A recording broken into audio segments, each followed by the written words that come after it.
शिक्षण सेवक सोसायटीच्या वार्षिक सर्वसाधारण सभेत विरोधकांनी नोकर भरतीवरून धरले धारेवर, सभा गुंडाळून संचालकांचा पळ। सांगली येथील शिक्षण सेवक सोसायटीच्या वार्षिक सर्वसाधारण सभेत विरोधकांनी संचालकांना नोकर भरतीवरून धारेवर धरले, त्यामुळे सभेत गोंधळ निर्माण झाला। विरोधकांकडून सुधाकर माने, राजेंद्र नागरगोजे, रतन कुंभार, शरद पाटील, संजय वांगीकर, संजय पवार यांनी संस्थेत नोकर भरती झाली। त्या नोकर भरती संचालकांचे किती नातेवाईक आहेत, सभासदांचे किती नातेवाईक आहेत किंवा मयत सभासदांच्या मुलांना संधी दिली का, असे अनेक प्रश्न विचारून विरोधकांनी संचालकांना धारेवर धरले।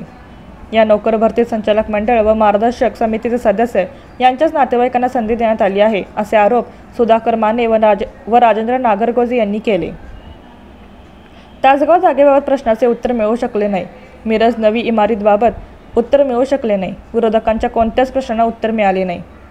रिझर्व्ह फंड, डेवी इक्विलायझेशन फंड, संशयित बुडीत फंड, इमारत झीज फंड, निवडणूक निधी यासाठी 37, 29, 18, 46, 5 एवढी रक्कम काढून ठेवली जाते, पण त्यावरचे व्याज जाते कुठे हे मात्र अद्याप गुलत रस्त्यात आहे।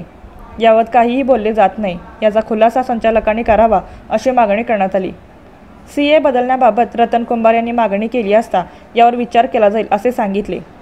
सभासदांच्या प्रश्नांची उत्तरे देता आली नसल्याने सभेत विरोधकांनी संचालकांना धारेवर धरले, त्यामुळे संचालकांना सभा गुंडाळून सभेतून पळ काढावा लागला।